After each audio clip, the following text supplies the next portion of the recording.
Hello kids, आज हम अपना chapter number 1 class 9 matter in our surroundings का पार्ट 3 कंप्लीट करने जा रहे हैं। इसके अंदर हम मोस्ट प्रोबेबली अपना पूरा का पूरा चैप्टर फिनिश कर देगी। ओके, सो अब हम स्टार्ट करने जा रहे हैं इवेपोरेशन से। कहां से गाइस? इवेपोरेशन। सो भैया, लास्ट क्लास में मैंने आपको बताया था, और हाँ, जिन बच्चों ने पार्ट 1 और पार्ट 2 नहीं देखा है वो प्लीज जाकर पार्ट 1 और पार्ट 2 देख कर आइए, उसके बाद पार्ट 3 करिएगा। ओके, और टेंशन लेने की जरूरत नहीं है, ज्यादा बड़े बड़े पार्ट्स नहीं है, बस 20-30 मिनट की वीडियो है। You can see it and you have to learn the notes also. अब हम स्टार्ट करने जा रहे हैं इवेपोरेशन। देखो, मैंने आपको लास्ट क्लास में एक चीज बताई थी, अगर हम सॉलिड को लिक्विड में कन्वर्ट करते हैं, लिक्विड को गैस में कन्वर्ट करते हैं, तो हमको टेम्परेचर बढ़ाना पड़ेगा। जब हम टेम्परेचर बढ़ा देते हैं, तो मैंने आपको बोला था प्रेशर याद करने की आपको जरूरत नहीं है कि आपको प्रेशर को क्या करना पड़ेगा, बट देखो, इतनी आपके पास कॉमन सेंस होनी चाहिए, जब जब हम टेम्परेचर बढ़ाएंगे तब तब प्रेशर कम ही होगा। सो अगर आप सॉलिड को लिक्विड और लिक्विड को गैस में कन्वर्ट करने के लिए टेम्परेचर को बढ़ा रहे हैं, तो ऑब्वियसली प्रेशर डिक्रीज करना पड़ेगा। अगर आप गैस को लिक्विड और लिक्विड को सॉलिड में कन्वर्ट करने के लिए प्रेशर बढ़ा रहे हैं, सो आपको टेम्परेचर को डिक्रीज करना पड़ेगा। क्लियर? सो अब हम स्टार्ट करते हैं इवेपोरेशन से। इवेपोरेशन, भैया इवेपोरेशन होता क्या है? जब भी तुम लिक्विड को हीट करते हो और वो गैस में कन्वर्ट हो जाता है, कब होता है ये प्रोसेस किसी भी टेम्परेचर पर हो जाती है। बस एक कंडीशन है, वो टेम्परेचर बॉइलिंग पॉइंट से कम होना चाहिए। So evaporation can take place at any temperature, but it must be below than boiling point. Okay, so evaporation एक सरफेस फिनोमिना है। ये हमेशा सरफेस पर होता है बच्चों। कहाँ होता है? सरफेस पर होता है। रुको एक मिनट, देखिए, अब जैसे ये एक बोतल है गुलाब जल की। ओके, सो अगर यहाँ पे मैं पानी रख दूं, तो इवेपोरेशन इसके सरफेस पर होगा। जो वाटर उड़ेगा, वेपर में कन्वर्ट होगा, वो हमेशा सरफेस पर होगा इवेपोरेशन में। सो यहाँ पे भी अगर मैं पानी ले और रख दूं, थोड़ी देर बाद यहाँ से पानी गायब हो जाएगा। क्यों? क्योंकि इवेपोरेशन हो गया है, पानी वेपर में कन्वर्ट हो गया है। किस टेम्परेचर पर? एनी टेम्परेचर पर below it's boiling point. Clear? And it is the surface phenomena. So, evaporation is a surface phenomena in which liquid changes into vapor at any temperature below its boiling point is called evaporation. It is called evaporation. Clear?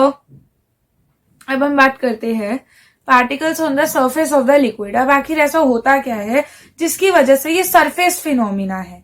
मैंने बोला ये किसी भी temperature पर हो जाएगा, बस वो टेम्परेचर बॉइलिंग पॉइंट से कम होना चाहिए। ठीक है, अगर मैं ये सरफेस है मेरा, अगर मैं यहाँ पे पानी रख दूं, तो क्या होता है, जो सरफेस के पार्टिकल्स होते हैं, ये जो सरफेस के पार्टिकल्स होंगे, वहां पे पार्टिकल्स की ज्यादा एनर्जी होती है। Surface particles are having more energy than the particles that are present below it. तो सरफेस के पार्टिकल्स पर ज्यादा एनर्जी है। अगर सरफेस के पार्टिकल्स पर ज्यादा एनर्जी है, तो वो जल्दी दूर दूर जाएंगे और इवेपोरेट हो जाएंगे। जब भी पार्टिकल्स दूर दूर जाते हैं, वो वेपर्स बन जाते हैं। ये सरफेस पे इसलिए ज्यादा होता है क्योंकि सरफेस के पार्टिकल्स के पास सबसे ज्यादा एनर्जी होती है। Clear? So particles on the surface of the liquid, they have very high kinetic energy. इनके पास क्या होती है? बहुत ज्यादा हाई काइनेटिक एनर्जी होती है than others. So they break the force of attraction between the particles and escape from the surface of the liquid in which they form the vapors. Clear? अब हम बात करते हैं, ये बहुत इंपॉर्टेंट क्वेश्चन है, हर बार पूछा जाता है, इवेपोरेशन के क्या क्या फैक्टर्स है जिसपे वो डिपेंड करता है। सबसे पहला फैक्टर जिसपे तुम्हारा इवेपोरेशन डिपेंड करता है वो है एक्सपोज सरफेस एरिया। ध्यान से सुनना, अभी अभी बताया था, सरफेस एरिया पे इवेपोरेशन डायरेक्टली प्रोपोर्शनल है। अगर मैं सरफेस एरिया को बढ़ा दूं, पहले इतना सरफेस एरिया था, अब मैं सरफेस एरिया इतना कर दूं, तो इवेपोरेशन जल्दी होगा और ज्यादा होगा। सो अगर सरफेस एरिया हम बढ़ा देते हैं, तो इवेपोरेशन का रेट भी बढ़ जाता है। So expose surface area on increasing the surface area, जैसे जैसे तुम एरिया बढ़ाओगे वैसे वैसे इवेपोरेशन भी बढ़ेगा। ठीक है, तो ये बात आपको क्लियर होना चाहिए, expose surface area is directly proportional to the evaporation. अब हम बात करते हैं टेम्परेचर की। जैसे जैसे तुम टेम्परेचर बढ़ाओगे तो जो पार्टिकल्स की काइनेटिक एनर्जी है वो भी बढ़ेगी। तुमने लिक्विड लिया, लिक्विड सरफेस पे पड़ा है, टेम्परेचर बढ़ाया, पार्टिकल्स की काइनेटिक एनर्जी बढ़ी तो वो दूर दूर गए। अब टेम्परेचर बढ़ाने पे पार्टिकल्स दूर दूर चले गए तो जल्दी वेपर्स में कन्वर्ट हो गए।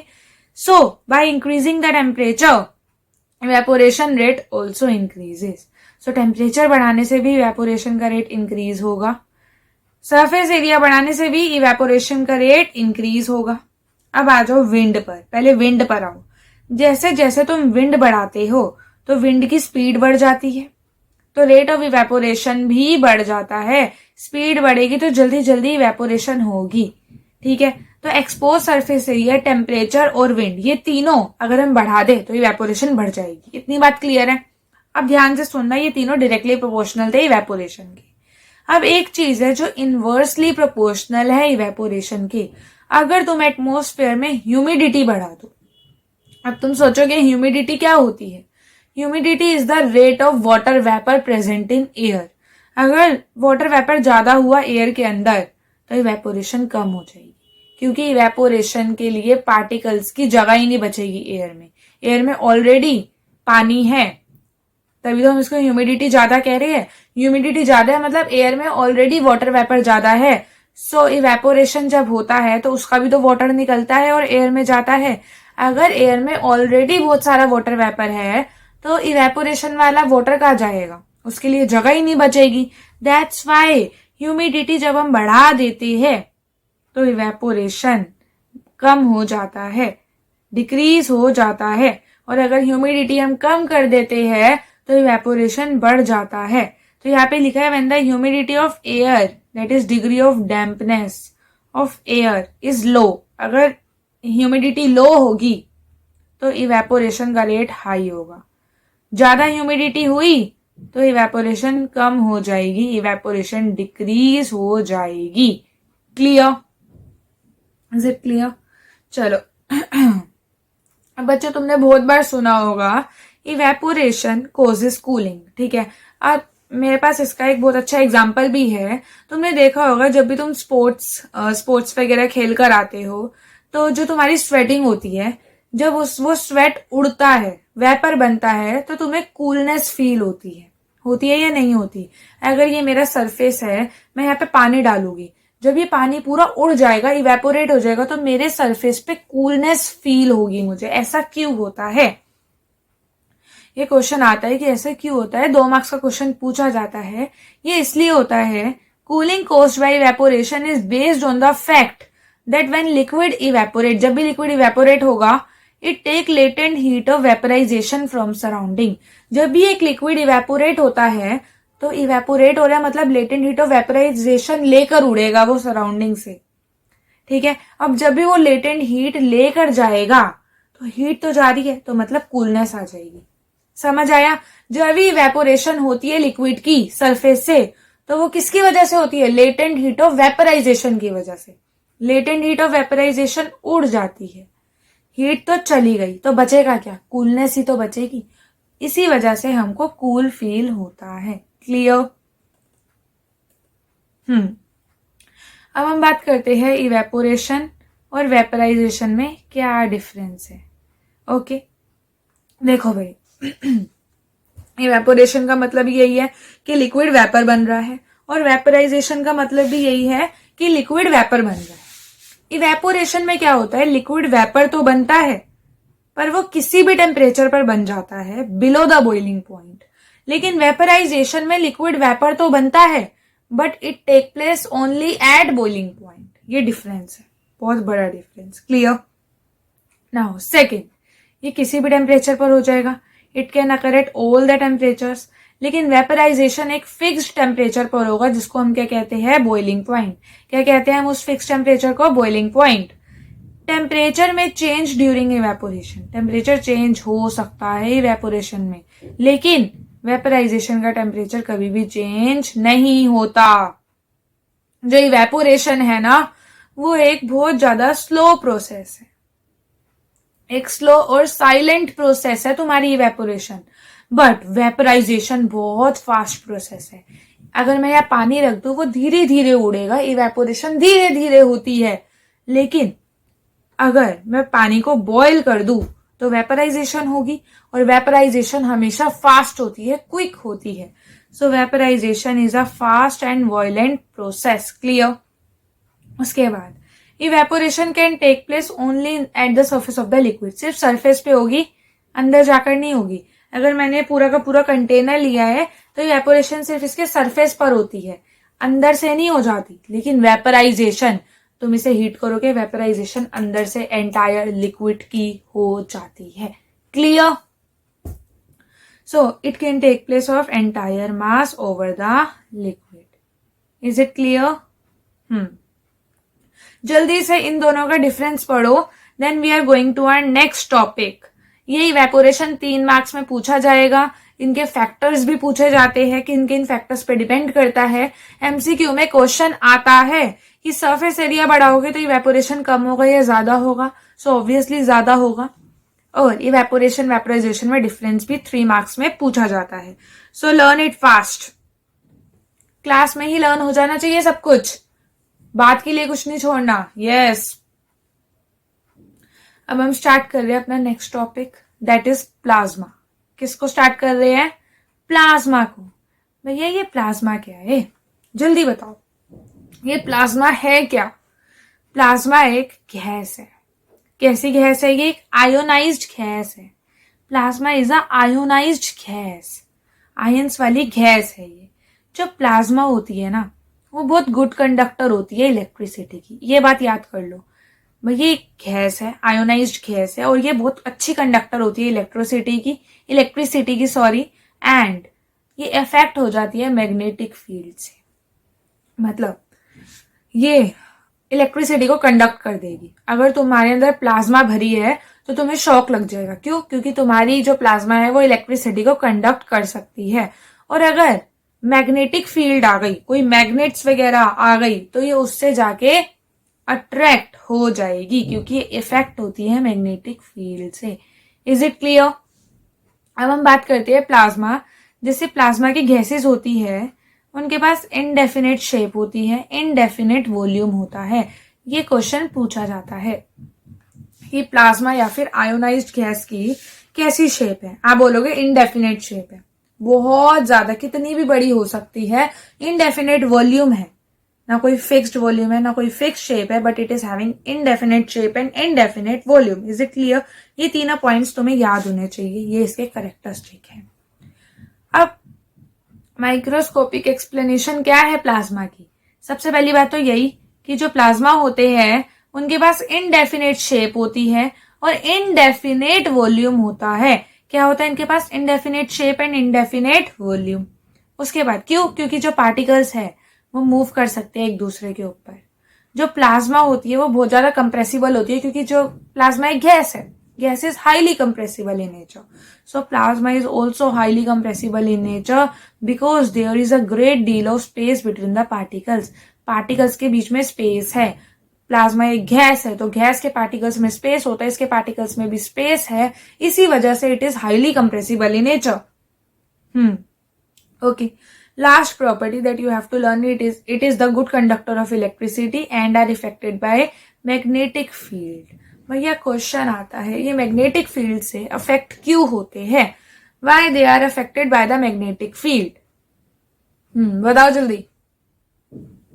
दे are effected by the magnetic field because they are composed of lens. बच्चों ये लेंस के बनते हैं।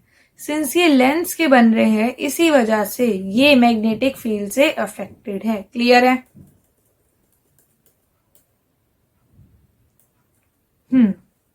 सेकेंड लास्ट टॉपिक पर आ चुके हैं हम। अच्छे से समझना। प्लाज्मा क्लियर हो गया, वो एक गैस थी और हाईली कंडक्टर थी, गुड कंडक्टर थी इलेक्ट्रिसिटी की। और क्या थी? वो मैग्नेटाइज्ड हो जाती थी, मैग्नेटिक फील्ड से अफेक्ट हो जाती थी। क्यों? क्योंकि वो किसकी बनी थी? जल्दी बताओ बच्चों, देखो जल्दी। लेंस की बनी थी। याद आ गया? चलो अब हम पढ़ने जा रहे हैं बोस आइंस्टाइन कंडेंसेट, बीईसी। क्या पढ़ने जा रहे हैं हम? बीईसी। भाई बीईसी एक स्टेट ऑफ मैटर है जो बहुत लो टेम्परेचर पर अराइज करता है। मतलब ये हमेशा बहुत कम टेम्परेचर पर होगा, कम टेम्परेचर मतलब ठंड में, ठीक है। साइंटिस्ट जिन्होंने वर्क करा था बीईसी को निकालने के लिए उनको नोबेल प्राइज भी मिला था। अगर हम बात करें microscopic explanation for the properties of BEC की, तो सबसे पहली प्रॉपर्टी है particles are less energetic than solids. होते तो ये भी सॉलिड है, बीईसी सॉलिड है, लेकिन आपका जो प्लाज्मा था वो गैस थी, ठीक है। बीईसी सॉलिड्स है लेकिन इसकी जो पार्टिकल्स है वो कम एनर्जेटिक है सॉलिड से, ठीक है। They are less energetic than solid because they exist at very low temperature. ये बहुत कम टेम्परेचर पर एग्जिस्ट करते हैं। सॉलिड्स तो किसी भी टेम्परेचर पर एग्जिस्ट कर लेंगे, but they exist at very low temperature. Particles are literally distinguishable because they are locked into same space. भैया जो सॉलिड्स होते हैं वो हाईली पैक्ड होते हैं, ये उससे भी ज्यादा पैक्ड है और लो टेम्परेचर पर है। जो बीईसी होती है उनके पास फ्लूइडिटी भी होती है क्योंकि पार्टिकल्स फ्लो कर सकते हैं। समझ पा रहे हो आप? बीईसी के पार्टिकल्स कैन फ्लो। अगर हम बात करें टेम्परेचर की, तो मैंने आपको बताया था टेम्परेचर के बारे में पढ़ना है हमें। देखो दो तरह के टेम्परेचर की यूनिट्स है, एक है केल्विन, एक है Celsius. SI unit is kelvin. SI unit क्या है बच्चों? केल्विन है। अगर तुम्हें किसी भी टेम्परेचर को केल्विन में कन्वर्ट करना है तो तुम्हें सेल्सियस गिवन होगा, ठीक है। क्वेश्चन में गिवन होगा 20 डिग्री सेल्सियस को केल्विन में कन्वर्ट करो, तो यहाँ पे ये फॉर्मूला डालो, फॉर्मूला को याद करो जल्दी, या सेल्सियस लिखो, जितना भी सेल्सियस गिवन होगा प्लस 273 कर दो, तो हमारे पास केल्विन में टेम्परेचर आ जाएगा। कैसे आएगा? अगर देखो ध्यान से सुनना, सपोज आपको 20 डिग्री सेल्सियस गिवन है, ठीक है बच्चों, 20 डिग्री सेल्सियस टेम्परेचर गिवन है। ये सेल्सियस क्या बन गया, सॉरी, यस, 20 डिग्री सेल्सियस आपको टेम्परेचर गिवन है, और अगर आपको इसको कन्वर्ट करना है केल्विन के अंदर, हाउ विल यू कन्वर्ट? यहाँ पे डाल दो 20 डिग्री सेल्सियस प्लस 273। आपके पास कितना आ जाएगा? 273 plus 20 degree Celsius is 293 kelvin is your answer. 0 degree Celsius में कितने केल्विन होते हैं? 273 केल्विन होते हैं। कितने केल्विन होते हैं 0 डिग्री सेल्सियस में? 273 केल्विन। एक बात बताओ, आइस का टेम्परेचर क्या है? 0 डिग्री सेल्सियस। बॉइलिंग वाटर का टेम्परेचर क्या है? 100 डिग्री सेल्सियस। तो आइस का टेम्परेचर केल्विन में क्या होगा? 0 प्लस 273 केल्विन। और आपका जो बॉइलिंग वाटर है उसका टेम्परेचर केल्विन में क्या होगा? 100 degree Celsius plus 273, that is 373 kelvin. तो हमेशा याद रखना, केल्विन को सेल्सियस में बदलने के लिए आपको ये टेम्परेचर याद होना चाहिए। जो भी सेल्सियस में टेम्परेचर गिवन होगा उसमें 273 जोड़ देना, बच्चों तुम्हारे पास केल्विन में टेम्परेचर आ जाएगा, ठीक है। और सुनो, अगर तुमको टेम्परेचर सेल्सियस में निकालना हो, फिर अगर टेम्परेचर केल्विन में गिवन है और पूछ रहे सेल्सियस में निकाल के दिखाओ, तो क्या करोगे? केल्विन लिखोगे, माइनस कर देना 273, सेल्सियस में आ जाएगा। केल्विन में निकालने के लिए plus 273 with Celsius, but Celsius में निकालने के लिए केल्विन माइनस 273। क्लियर? जो देखो यहाँ पे ध्यान से देखना है, Kelvin scale of temperature has always positive sign. इसका हमेशा पॉजिटिव साइन होता है। जो केल्विन का स्केल ऑफ टेम्परेचर होता है, it has positive sign, hence regarded as better than Celsius scale. ये क्वेश्चन पूछा जाता है, why Kelvin is better than Celsius? Atmosphere, 1 minute, atmosphere is the unit of measuring the pressure. Measuring pressure is pascal. भैया देखो, जब भी तुमको atmosphere का प्रेशर निकालना हो तो तुम पास्कल में निकालते हो। पास्कल यूनिट होती है प्रेशर की। एक एटमॉस्फेयर में कितने पास्कल होते हैं? इतने होते हैं, याद कर लो, ठीक है। एक एटमॉस्फेयर में कितने पास्कल होते हैं बच्चों? 1.01 इंटू 10 की पावर 5। ये तुम्हें याद ही करना पड़ेगा, कुछ ऑप्शन है नहीं इसका। Pressure of the air in atmosphere is called atmospheric pressure. Atmospheric pressure की डिफाइन है ये, जितना प्रेशर है एयर का एटमॉस्फेयर के अंदर उसको हम एटमॉस्फेरिक प्रेशर कहते हैं। बहुत इजी है। What is atmospheric pressure? Pressure of air in atmosphere is called atmospheric pressure. अगर atmospheric pressure at sea level की बात करें तो वो 1 एटमॉस्फेयर होता है। सी के लेवल पर एटमॉस्फेरिक प्रेशर सिर्फ 1 एटमॉस्फेयर होता है और उसको हम क्या लेते हैं, normal atmospheric pressure. So normal atmospheric pressure is 1 atm। That is clear और नॉट। सो ये चैप्टर हो गया हमारा खत्म। ये पूरा का पूरा चैप्टर हमने फिनिश कर लिया है। इसके 3 पार्ट्स थे बच्चों, 3 पार्ट्स थे। 2 पार्ट्स मैं पहले पढ़ा चुकी हूँ, ये 3rd पार्ट है इसका। ओके, अब 4th पार्ट में हम इसके एमसीक्यूज कर लेंगे और इसके ऊपर बेस्ड सारे क्वेश्चंस कर लेंगे। क्लियर? सारे एनसीईआरटी क्वेश्चंस भी हम कवर करेंगे। So don't worry for that, just subscribe this channel, like my videos and wait for another videos. Bye bye.